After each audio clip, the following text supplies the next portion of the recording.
본격적으로 주제 토크를 좀 해보면 민경욱 전 미래통합당 의원이 본인의 SNS에다가 이재명 대통령으로부터 신년 연하장을 받았다 이런 글을 올렸는데 곽수환 씨 어떻게 된 걸까요?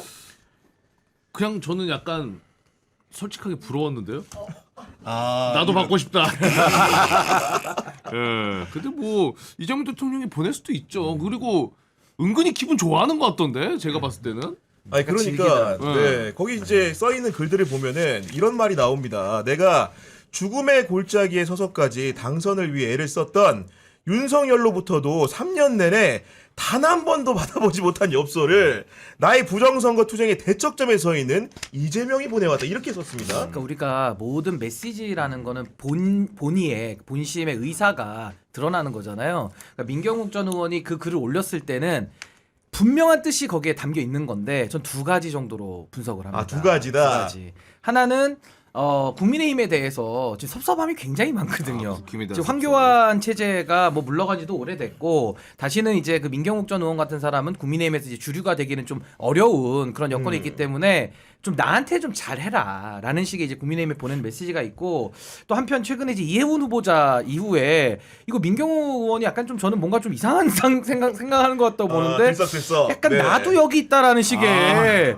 근데 이거는 안 먹힙니다 지금. 그렇죠. 본인은 그 고려 대상은 아니에요. 근데 민경욱 의원이 그 글을 쓸 때만 해도 국민의힘과 이제 이재명 정부에다가 둘 다 동시에 메시지를 보내는 아마 그런 의도로 올린 거 아니냐. 그게 분석은 좀 됩니다. 아니 청와대에서 각계에 있는 주요 인사들에게 보내는 연하장이기 때문에 이름이나 주소에는 착오가 있을 리가 없다라고 생각을 하는데 우리 봉지욱 선배가 보시기에는 청와대가 이분에게 왜 보냈을까요? 그분이 원래 KBS 9시 뉴스 앵커다가 바로 다음날 청와대 대변인 가신 분 아니에요. 네, 회사 얘기도 안 하고 네. 언제든지 또 진영을 넘나들 수 있죠. 방송통신심의위원 같은 거 시키면 극우 세력 때려잡는데 앞장설 거예요. 잘할 거예요. 왜냐하면 그 내부에 있었기 때문에 내부자였기 때문에. 지역을. 네. 근데 이거는 제가 볼 때는 이재명 대통령이 뭐 이해운 후보자도 그렇고 뭐 여러 가지 논란이나 비판을 예상했을 거 아니에요. 예상했는데 그렇죠. 결국에는 국민의힘이 굉장히 당황하는 모습이고 만약에 부정선거 세력 황교안 등등 해서 거기 대표 주자가 민경욱인데 민경욱이 이탈을 한다. 그럼 흔들리죠. 네. 아니 그러니까 예를 들면 그 신혜식 씨 있잖아요. 예. 신혜식 씨가 이제 서부지법 폭동의 뭐 배우로 지목이 돼가지고 행동대장 지목이 돼서 수사를 받다 보니까 정광훈과의 메시지를 막 공개한다든지 수사에 협조를 엄청 잘하고 있어요. 왜냐면 그렇게 해야 구속 안 됩니다. 자기 살려. 네, 자기 살려고. 나중에는 몰라요, 진짜. 정광훈 어떻게 뭐 저 폭로할 수도 있어요. 그래서 신식이 그런 이야기도 했잖아요. 그 극우 지지자들 향해서 방송하면서 무슨 항공모함은 무슨 항공모함이 와요. 말까지도 하지 말라고. 근데 그게 극우 집단에게는 굉장한 영향력이 있는 거예요. 내부자가 얘기를 하니까 영향력이 큰 겁니다. 그게. 우리가 얘기해봐야 안 믿어버리거든. 아니 신인규 대표 같은 경우는 이 연하장을 받아봤기 때문에 그 내용을 네. 다 읽어봤을 테지만은 받았어요? 이런 내용이 나옵니다. 앞으로 다가올 어떠한 어려움도 함께라면 반드시 이겨낼 수 있다. 왔다. 민경욱도 함께라면 반드시 이겨내는 겁니까 지금? 아니 그러니까 저는 뭐 그 연하장 굉장히 그래도 이렇게 고급스러운 표지에 내용도 너무 좋잖아요. 그래서 다들 받아보시면 또 기분이 되게 좋으시고 또 저도 기분이 좋았는데 저는 이번에 민경욱에게 흔들릴 때는 전 더 흔들어줘야 된다고 봅니다. 그래서 매월 뭐 포스트잇이라도 뭐 하나 써가지고 하나씩 좀 보내주면은 좀 넘어오지 않을까. 근데 어쨌든 민경욱이 흔들렸을 때 그 극우 집단이 이제 무너지는 그런 효과가 있기 때문에 하여튼 굉장히 좀 심리적인 영향을 많이 받은 것 같아요. 제 느낌은 약간 민경욱도 정신 차리면 써보겠다는 절대 아닌 것 그건 같고 아니에요. 약간 치료의 과정. 치료까지는 한번 해보자. 테라피. 그 치료. 아니 제 느낌에는 청와대 대변인을 하셨기 때문에 그래도 이 청와대랑 공간에서 역할을 하셨던 분이니까 전관 예우 차원에서 이렇게 평식적으로 보낸 게 아닌가라는 생각을 좀 그 해보는데 기준이 있지 않을까요? 뭐 아마도 그럴 것 같아요, 전직까지 보니까. 했던 네. 분들로 아마 해서 보냈을 것 전직, 같아요. 뭐 현직 네, 그, 추가되는 분들이 있는 그 거고. 환자 라인이 좀 있을 수도 지금 있고요. 연하장 한 장에 저 정도면은 시계 세트 보내주면은 바로 하거든요, 보니까. 바로 기순이죠. 네. 그날부터 청와대 앞에서 1인 시위합니다. 자기 설날 선물 같은 거 보내주면 바로 기순.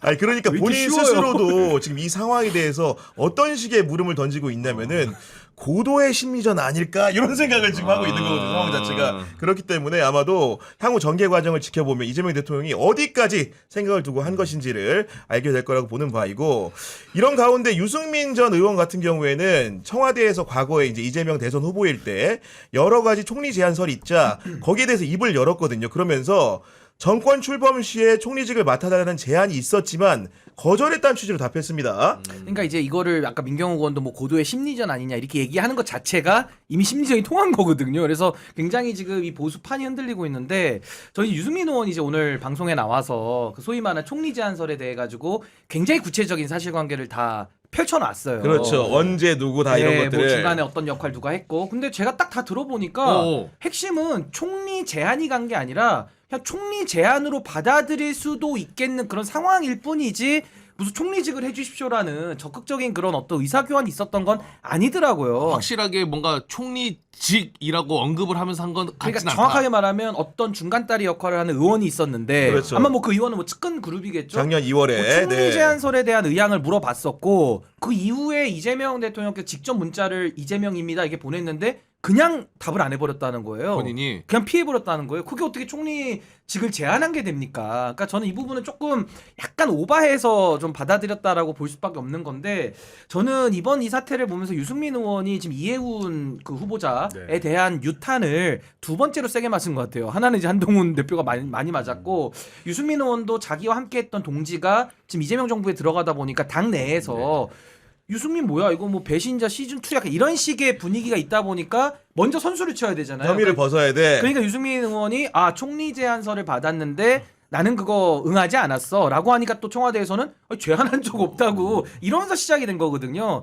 그래서 저는 유승민 의원님이 조금 지금 당내에서 상황이 좀 안 좋다 보니까 이 총리 제안을 받았다라는 이 스토리 서사로 본인의 지금 그 이해운 후보자 유탄을 좀 피해보려는 노력 아니냐, 전 그렇게 이해하고 있습니다. 그러니까 유승민 의원은 이렇게 말을 합니다. 작년 2월에 민주당 모 의원으로부터 연락을 한번 받았고, 그 다음에 이제 선거가 본격화된 판에서 작년 5월쯤에 김민석 당시 의원에게서 연락을 받았다, 이런 식으로 주장을 하고 있는 상황인데, 이런 식 구체적인 상황 전개를 사람들에게 드러낸 이유, 봉 선배님 어떻게 보십니까?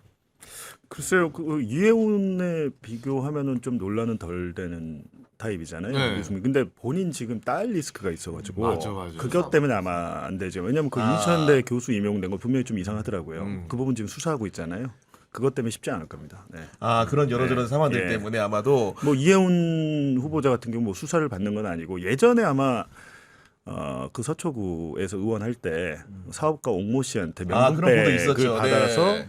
기소가 검찰이 수사에 들어갔다까지만 기사가 있고, 찾아보니까 그게 어떻게 된지 모르겠는데 아무튼 이번에 후보자 지명이 됐다는 것은 불기소가 된 모양이에요. 그렇겠죠. 네. 아마도. 네. 네. 그렇죠. 그런 것들을 이제 기본적으로 그 사법 검증, 그러니까 그런 검찰이나 경찰 수사 어떻게 끝나는지 그 검증하잖아요, 민정에서. 그렇죠. 그게 그러니까 사법 리스크는 해소가 된 건데, 유승민 같은 경우는 그게 안 된 상황이기 때문에 어렵다. 정말로 보면은 지금 최근에 이제 이재명 정부에 넘어오신 보수 인사들 중에서 상당수가 유승민 계라고 거론되는 분들이 권오을 장관도 마찬가지 아닙니까? 그러니까 다 바른정당 네. 출신인데 그게 이제 뭐 유승민 계라고도 볼 수 있지만, 당시에 이제 유승민, 김무성 두 분을 따라서 이제 나온 의원들, 뭐 그때 기준으로 하면은 그때 국정농단 박근혜 사건에 대해서 나름 반성하자는 의원들 중심으로 이제 했던 건데, 저는 이번에 요 사태를 놓고 제가 그냥 나름 분석해 본 거는 유승민 의원이 이건 점수를 너무 많이 잃으신 것 같아요. 점수를 너무 많이 네. 잃었다. 그러니까 오늘도 본인의 그 소위 말해서 이걸 왜 이렇게 설명을 열심히 해야 되는지 모르겠는데, 뭔가 당내 구조 때문에 본인의 정체성을 강조하기 위해서 이 이야기를 꺼냈고, 오늘도 설명을 자세히 했거든요. 근데 여기서도 자세히 보면 저는 어떤 게 눈에 들어왔냐면, 아니 이재명 대통령이 그래도 동료 정치인이고 대선 후보고 또 대통령 되실 분인데 문자를 했는데 그냥 읽고 씹어요? 이건 좀 기본 예의의 문제를 삼을 수밖에 없어요. 왜냐면 저도 제가 뭐 정치인들 분들과 교류하고 하지만 제가 밖에서 얘기는 안 하지만, 어떤 분, 뭐 제가 싫어하는 분이 연락이 오더라도 아유 감사합니다 하고 예를 표하는 게 이 정치 도의지, 그냥 왔는데 답도 안 해버리고 그냥 일십을 한다는 거를 방송 나와서 얘기하는 거는 상당히 좀 유승민 의원에게 좀 손해가 되는 그런 오히려. 모습인 것 같고, 기존에도 올해 초에 사실은 윤석열 탄핵을 추진하는 과정에서도 유승민 의원이 그 응원봉들과 함께하지 않았어요. 그러니까 야당의 뭐 윤석열과 대척점에 있는 뭐 야권 지도자로 분류가 되려면은 광장에 나와서 시민들과 함께 했어야 되는데 그걸 안 했고, 또 하나는 방송 딱 나가가지고 이제 윤석열 탄핵 소추 의결되자마자 뭐라고 얘기하냐면 이재명 잡범이다 이런 말을 한 적이 있고 그렇군요. 깍치지 마시라 이런 얘기를 해가지고 그때도 논란에 한번 있었거든요. 왜 유승민답지 않게 그렇게 말을 품격 없게 하느냐 이런 비판이 있었는데 거기에 이어서 만약에 문자까지도 보냈는데 이거 답을 안 했다라고 하면은 당 내에서야 뭐 본인의 약간의 정당성이 소구될지는 모르겠으나 저는 딱 보면서 이것도 정치인끼리 그 연락을 주고받고 하는 거를 도의적인 거라도 인사치레는 하는 게 맞는데 네. 그조차도 안 한다는 거는 좀 예의 면에서 문제가 있을 수 있겠다라는 생각이 좀 듭니다. 그러면서 이러저러한 얘기를 하는 와중에 당내 상황과 관련해서도 입을 열었는데 유승민 전 의원 같은 경우에는 당계 사건이 워낙 이렇게 화제이기 때문에 이에 대해서 어떻게 말을 했냐. 법이 전에 정치적 문제다. 당대표 가족이 그런 글을 남긴 거는 굉장히 엽기적인 일이다. 이런 평가를 했는데 이 평가에는 어떻게 동의하십니까? 안 하십니까? 네, 뭐 그 누구나 다 엽기적이라고 생각하죠. 거기에 대해서는. 근데 한동훈 씨가 좀 이상한 게 사과를 했다가 또 몇 시간 뒤에는 뭐 허위 조작이다. 뭐 이렇게 주장을 했잖아요. 근데 73년생 한동훈이 본인은 아니다라는 거잖아요. 아 그런 주장이죠. 네. 지금. 네. 나는 아니다. 그거를 이제 최초로 보도했던 이병준 전 기자 얘기를 들어보면은 이게 이제 법무부 장관 시절부터 한동훈이 거기서 글을 썼다는데 난 거기 가입한 적도 없다는 거잖아요. 근데 완전히 다른 이거는 얘기죠. 네. 수사를 해보면 정확하게 나올 텐데 수사를 뭐 제대로 안 했잖아요 여태까지. 근데 앞으로 수사하면 누가 거짓말인지 나올 텐데 말이 딱 보니까 100개가 있는데 100개 다 내가 쓴 건 아니야 이거 같기도 해요. 100개 다 내가 이게 아니고 일부는 내게 아닌데 포함이 됐어. 뭐 이런 식으로 지금 얘기를 그러니까 하는 것 쉽게 같아요. 얘기하면 당무감사위원회에서 공개한 글들 네. 중에서 굉장히 저열한 네. 것들이 많은데 네. 그런 글들 중에 일부는 내가 쓴 것도 아닌데도 내가 썼다고 돼 있다. 그거는 뭐 네. 그렇죠. 그거는 그 좀 포함이 됐을 수 있죠. 잘못해서. 근데 그렇다면 전체가 아니야는 또 아니잖아요. 네. 근데 말을 정확하게 하지 않으니까 잘 모르겠습니다. 거기에 대해서. 아니, 왜냐면은 분명히 본인 가족들이 이제 뭐 칼럼이나 이런 것들을 인용하는 과정에서 실수한 부분에 대해서는 본인이 대신 사과한다는 취지의 말을 했는데 그럼에도 불구하고 본인 같은 경우에는 당원 게시판에 가입한 적도 없고 글을 쓴 적도 없다라고 하기 때문에 이 부분에 대해서 뭔가 사리 분별, 정확한 수사 판단이 있을 수밖에 없는 상황 아닙니까? 근데 이게 저는 참 보면서 드는 느낌은 국민의힘이 워낙 비정상이니까 이 건수를 가지고 한동훈이라는 반대파를 내몰고 있는 이 부분은 정말 정당으로서 이건 문 닫아야 될 증상이라 뭐 그건 그대로 제가 비판을 먼저 하고요. 한동훈 대표 문제는 아니 이게 그렇게 어려운 문제입니까? 이걸 무슨 고구마 한 100개를 한 번에 먹은 것처럼 답답하게 뭐 가족이 했는데 1년 넘게 지금 나중에 알았고 뭐 아유. 그러면 도대체 누가 썼다는 건지 뭐 본인은 안 썼더라도 언제 알았는지 뭐 이런 거 얘기를 해야 되는데 아니 과거에 본인이 뭐 조선제일 검이라 그랬잖아요. 근데 이런 식으로 수사했습니까? 두루뭉술하게 그냥 아니 뭐 나중에 알았으니까 뭐 이런 식으로 수사를 또 그렇게 했을 수도 있겠네. 그래서 무죄 나오는 거 보니까. 그러니까 그렇죠. 이게 한동훈 전 대표가 자기에게 유리한 이슈 뭐 론스타라든지 항소포기는 그냥 페이스북 안에 들어가 살잖아요. 불필요한 얘기까지 한단 말이에요. 막 숟가락 개수까지 다 얘기한단 말이에요. 근데 본인에게 직접적으로 적용되는 의혹 이거는 당무감사가 지금 조작됐다 이걸 얘기할 게 아니라 한동훈 전 대표의 이 행위 그러니까 본인의 가족들 명의를 빌려서 누군가 행위를 했을 텐데 그 행위자의 행위는 여론 조작 행위란 말이에요. 그럼 누가 했는지 밝혀야죠. 가족이 누굽니까? 장인어른이 했어요? 딸이 했어요? 배우자가 했어요? 누가 했어요? 아 예를 들면 가족 중에 누가 했는지를 누가 했냐고. 그러니까 행위자를 지금 우리는 찾고 있는데 아니 수사할 때도 그렇잖아요. 아니, 그렇죠. 가족에 따르면 가족 누구? 맞습니다. 이게 물어보지 않습니까? 그래서 이게 맞지가 않는 그런 해명을 좀 하고 있어가지고 하여튼 이 부분은 한동훈 대표는 본인에게 불리한 거는 절대 말 안 합니다. 그래서 이 부분은 뭐 본인이 말 안 한다면 부득이하게 이거는 뭐 수사를 통해 가지고 빠르게 좀 진상 규명해서 끝내는 게 맞을 것 왜 같아요. 심각하냐면 그냥 뭐 원래 익명 게시판인데 그 익명성을 뭐 보장하고 뭐 개인 정보를 침해하고 이런 문제가 아니고 IP가 지금 2개로 특정이 되잖아요. 아 맞습니다. 네. 특정 장소에서 예를 들면 제가 그 이병준 기자 자료를 보니까 당원 게시판에 올리자마자 동시간대에 DC 인사이드에 똑같은 글이 올라가는데 그렇죠. 이거는 나이 드신 분들이 할 수 있는 게 아닙니다. 그렇죠. 예. 그래서 제가 의심하는 건 뭐냐면 이런 인증된 아이디들을 수집해서 전에 장해찬이 한동훈 댓글팀 있다고 폭로를 한 적 있잖아요. 오. 전 그 생각이 드는 거예요. 아 혹시나 그럴 수도 있지 아이디는 않을까? 원래 이제 댓글팀을 운용할 때 제일 기본이 다양한 여러 개 다수의 아이디를 확보하는 겁니다. 리박스쿨도 마찬가지거든요. 네이버 아이디를 차명으로 뭐 하든지 해서 그걸 사요 돈 주고.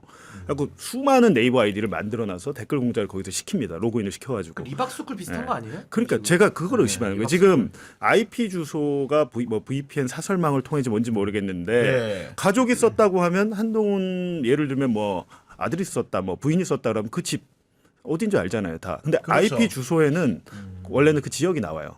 어딘지는 알 수 있습니다. 이 강남구 무슨 동까지 나오는데 그 두 개의 IP가 어디서 사용됐는지를 추적을 하면 만약에 네. 댓글팀이 있었다면 거기서 작업을 한 게 되는 거죠. 아, 네. 그런 부분까지도 수사를 그러니까 통해서 이게 살펴야 되게 된다. 심각한 게 만약에 법무부 장관 때부터 무슨 여론조성팀 있었다고 그런 증언들이 나왔잖아요, 네. 내부자가.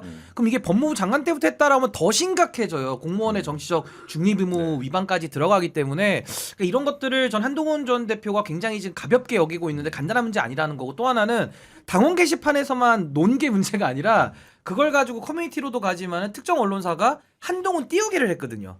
아, 한동훈 그래요? 띄우기를. 그래가지고 이 글을 가지고 당원 게시판에 이런 여론이 있습니다. 한동훈에 대해 여론이 있습니다라는 거를 특정 언론사가 붙어가지고 같이 이거를 좀 붐업을 시켜왔기 때문에 이런 것들은 정원유착으로도 볼 여지도 있어서 전 한동훈 대표가 그냥 나는 안 했고 우리 가족 했다.